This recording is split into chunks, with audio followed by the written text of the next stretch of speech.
Okay. Oh, I didn't even turn it up loud enough. This is how we get our groove on. And this is how official I am, playing it off of my phone. Good morning. Happy Friday. We're not supposed to say good morning because we don't know what time you're listening, but this what time we're recording it. Oh my God, my phone. Hello, everybody. I just dropped my phone. We're still on the road. Okay, first of all, let's just address my hair. I don't know what's going on. It's like a Texas hairdo right now. I was trying to make it look cute, but it's hard to wash the hair in a small little shower. I only do it when I have to. Well, especially when we're not hooked up to water, so. Oh, that's true. It takes a while. So I have to like turn off the water. When I'm in the shower, I get wet, and then I have to turn off the water, and then soap up, and then really quick rinse because we aren't conserving. Yes, we are. That's RV life is what that is. That's exactly it. Curt is in Florida with his dad and siblings, and will be coming home. He's back on Monday. But thank you, honey, for filling in as my co-host. Hot firefighter Pat, I think, has been doing a great job. You guys won't have to put up with me anymore. Stop it. You've been doing great, honey. Okay, so some things that we want to talk about today. First, it's National Roller Coaster Day. So, we missed it. We celebrated it the last 2 days at Silverwood Theme Park. Yeah, we went on a lot of roller coasters, which were awesome. Yep. But not today. Today, we are headed on the road to go find some sun because it's raining today in Idaho. Yeah, not very Who would have thought? Like, seriously? It wasn't very nice yesterday. We were in the water park yesterday, and Boulder Beach. Actually, Boulder Beach, and we actually had some rain, just a little bit. Yeah. Sorry, I didn't mean to interrupt. We thought we were going to get lightning, and then we would have to evacuate, right? Well, yeah, they would shut down the rides because, of course, they're towers of aluminum, so that's not good. And water, too. And water. There's water. There's that. Let's see. I want to just talk about Boulder Beach very quickly. If you're coming to this park, I would say come early to get a good spot because it's busy, especially if it's a nice day. And I would say pack your patience because there are some long lines. With the big stuff. Like Eagle Hunt is that new dueling coaster that we talked about on the show yesterday. The dueling water coaster. But it was so fun. Yeah, it was fun. They have to weigh you. I didn't love that part. Because they have to balance it out, otherwise it's going to flip over. Yeah, so the lighter person goes in front, so Jen was in front. Thanks, honey. Weighing this much. and then it can't be over, I think individuals can't weigh over 300 pounds. And the whole thing, I think, was what, 450? You can't weigh more than 450. Yeah, there's a lot of and you got to be a minimum of 150. What would you call that? There's just a lot of rule. I don't want to call rules, but it's for the safety. It's specifications so that you don't get stuck where you can't be pushed up. It propels you up. There are these water jets that propel you up. I mean, they also soak you. Yeah, you get wet. Anyway, it was super fun. I don't want to spend a ton of time on it. Our favorite really was the Ricochet Rapids, where it's this big round tube and 4 of us could go in it. It was scary. I was screaming the whole entire time. Yeah, I can't hear. Well, I couldn't hear before, but it was really fun. It's worth doing with the kids. And then can we just talk about the churro fries? That was probably our favorite snack we had. Actually, yeah, they were good. They were really good. The churro fries here, yummalicious. Yep. Yeah. Okay. So if you have a chance to visit Silverwood, it is definitely worth bringing the family down and enjoying and making some good memories. Little reality check, which I was like, no way. Today is 2 weeks exactly until Labor Day weekend, which means really only 2 weeks of summer left. Now in the Pacific Northwest, we typically can get that Indian summer and go throughout September and maybe into October, but you're back to school, so you don't have the freedom. Well, I do. I'm not back to school. That's because you're a firefighter and you have a firefighter schedule. For those who don't know, Pat is a firefighter and he works 124 shift on, 124 shift off, 124 shift on, then 5 days off. It's for the most part. I mean, if you are young and can switch your career, be a firefighter. Heck, even if you're not that young, people have joined our department at 45 years old. 50? I don't know about 50. I always say I want to be a firefighter, and you're like, there's no way you can handle being a firefighter. You wouldn't be able, yeah. You Just would not because, be able to. not because I couldn't get strong enough to, I mean, because that's possible. It's my ick factor. Like, Yeah, I the get ick too factor, grossed she out. would not be able to handle. I was the ick walking factor. through the park yesterday, because you have to go barefoot, really, because a lot of the slides won't even let you have shoes on them. No. And so I was just like, oh, God. And I did see Band-Aids. I'm just going to say. She handled it so well, though. I did. Okay. No screaming. Right. I wanted to follow up because, Pat, you brought this up yesterday. It was a huge headline, and I think still is, about that Social Security information going on the dark web and being for sale. Like, all your information. And you had suggested freeze your credit because it's easy to unfreeze, or thaw, as they say, which I thought was so awesome. And so I did that. You helped me with that. It was really easy. So if you haven't done that, we're saying we recommend it. We're not experts, but it can't hurt. No. And then I called BECU, which is where I bank, just to ask them what they're suggesting to people with this whole thing.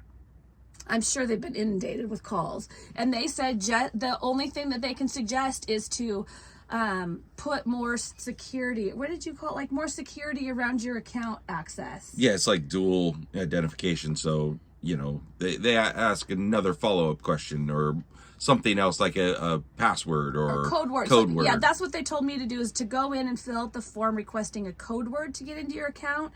So not only do you have you have to give all your information, which they'll have, right, to get in. Then they'll send you a code on your phone to get in, or like a number. I think if you call in, they'll just ask you your code word. Okay. But well, if you try to log in, that's what they said. Put extra protection on your account, and that's the way you do it. That on the. Well, I should add we should add extra code We word. should add it. Okay, I was reading this last night. If you don't already know, I'm just going to bring this up. There are 5 people being charged in Matthew Perry's death, including one who called him a moron, which was a doctor. This is sad to me. We were reading this together last night because I was like, what even is this stuff? So 5 people were charged in the, how do you say it? Ketamine Ketamine-fueled death of Matthew Perry.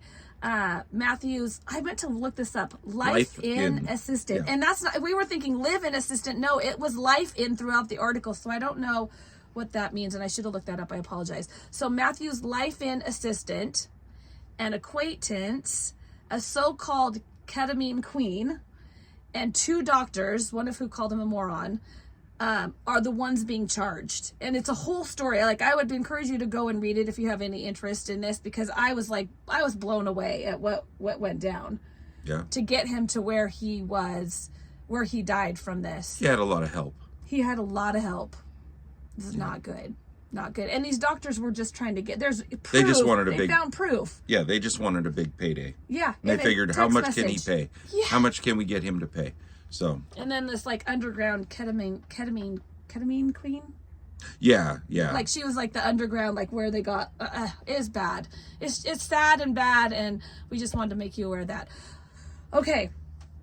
There's a coffee shop in New York that's in the news because they're charging customers $10 a day to use the Wi-Fi. So right now, typically you can go into a coffee shop. The expectation is that you can go into a coffee shop and use their internet and work, right? Enjoy a cup of coffee and work. That's what it is with almost all coffee shops. Well, this particular coffee shop in New York is getting some bad press for changing things up. They're saying it's kind of like this membership thing they're creating. Like, you can come in and buy coffee anytime, but if you want to use our internet, you got to pay up. And they're charging $10 a day, $30 a month, or $300 a year, and then you become this member and you can use it anytime you want. I could see that. I mean, the market's going to dictate whether it works or not, but ultimately, if you have somebody who comes in, gets their coffee, and then sits there for 4 hours taking up a table, and I would imagine, I'm guessing, I don't know about this particular coffee shop, but if they're busy and they have a lot of people coming through, if you have one person sitting there buying 1 cup of coffee and sitting there for 4 hours, that's not a moneymaker. The whole point is to get people in, let people do their work, you cycle through, they sell more. So it's a business. So in my opinion, I mean, the market's going to dictate whether it works or not. They're either going to get less people coming in, hanging out, which will free up tables. Yep. Or they're going to get more people paying money. and they'll sit around and they'll still make money on it. So. Yeah. So the reaction online is mixed. Some think Wi-Fi should always be free, but it's not free. Mm-mm. I mean, we got to pay for it at home. Well, they have to pay for it. So the coffee shops, and they have to also pay for the building that they're in, that people are sitting in. Yep. And if they don't get enough people coming through, they won't be there. They won't be able to keep their business open. Yeah, and some people are saying they hate how coffee shops are becoming more about, like, exactly what you're saying. People, hunkering down and working on their computer and even taking their Zoom calls. So it's not even a peaceful place to sit and enjoy a cup of coffee because there's so many people taking Zoom meetings in every corner. So anyway, I just thought that was an interesting little, okay, this might be a change of times for coffee shops, which I kind of, like you said, I kind of get it. Yeah. Okay, AI can't solve all the world problems yet, but one thing it can do that we've discovered is it can catch you in your shortcomings, or like lying on your dating profile about your height. How can it do that? So one online dating hack is, if someone's height is important to you, someone realized that ChatGPT can tell you if someone's lying about their height. All you need to do is upload about 4 of their pictures. So you take 4 of their pictures from their profile, and then ask ChatGPT how tall would you estimate this person is, and it's come back pretty accurate. An AI expert tried it with 10 friends and family and said it was accurate within 1 inch of all of them. Now here's what I will say about that. 1 inch can make a huge difference. Well, I mean, yes, it can. Yes, it can. But size matters. I didn't mean it that way. I'm just saying, like, some people are really adamant, like, I don't want to date anyone over 6 feet tall. Yeah. And so if you have that in there anyway, I'm just saying it's kind of interesting that AI can now do this, right? Yeah. That it's possible. Just a comparison from things around. I imagine it just grabs things in the background and compares. I would also recommend, based on personal experience, that you should let go of that height thing if you have a height requirement, because I wouldn't have met Pat if I kept mine, because I always thought, I want a big tall guy, and you're not, and I'm not you're big not tall, but you're like, have the best heart ever, and that's what ultimately matters. Yeah, I'm sure. Like, I could go on and on about it. Anyway, I'm just glad I met you, and I just feel like if I didn't let go of some of those, I mean, I would call it kind of superficial things, but there has to be some physical attraction there, right? Yeah, definitely. Of course, but... And there's reasons for it. I mean, but, we know people that the wife is taller than the husband. Yeah. And especially with heels on. Yeah. I'm sometimes taller You're than you taller if I than me put my sometimes. big chunky heels on. Yeah. But who cares? It's... okay. You can tell this is going to be the last show, right? All right, I just wanted to, I'm sure you're seeing a lot of this too on your social feed. A lot of my friends are taking their kids back to college, or taking them to college for the first time. And I just wanted to recognize that I have not had to do that yet. Riley, my oldest, is in college, but she didn't leave home. She's still at her dad's, which is 10 minutes away from me. And so we're not like dropping her off in some faraway place. But I can only imagine how hard that is for parents. So anyway, we're just saying we feel for you, feel all the feels, work through all the things, and find the joy in a really hard situation, because there's joy there. I mean, if you're taking your kid to college, you've done something right. Yeah, in the first definitely. place, right? I wonder if it's harder on moms. Because you're like, get out. I'm dropping your ass off and you're out of here. I've said this before. I've always appreciated all of the stages. Yes, and so, you did. You have to. Looking back, it was great while they were in that stage, but then I also enjoyed them moving on to that next stage. Yes. So it never really made me sad. It always made me, more proud, more happy that, okay, they're moving on. That's the next stage, It's like learning how to walk. Okay, they did it. On to the next. Now on to the next, So. I appreciate that outlook that you have, because I think that's it's the emotional ties that you have to your kid, and the fact that you've really centered your life around raising your kids, and now you're dropping them off and they've got to do it all by themselves and they don't need you anymore, right? I think that it's part of that. I think to a certain extent, and I shouldn't say always, but there are a lot of times where they still need you. It's just in different ways. Yeah, you're right. Anyway. congratulations on getting your kids to college, Yes. and feel all the feels, and it's all gonna work out. It's gonna be great. Okay, I needed to bring this up because this is something that's already happened, but I saw it I was on comonews.com, and Seattle Refined, I follow them, but I have not seen this on my feed. I follow Seattle Refined on Instagram. And they have this photo gallery of something that Canlis, the iconic restaurant in Seattle, just did. They turned Canlis into Kenlis.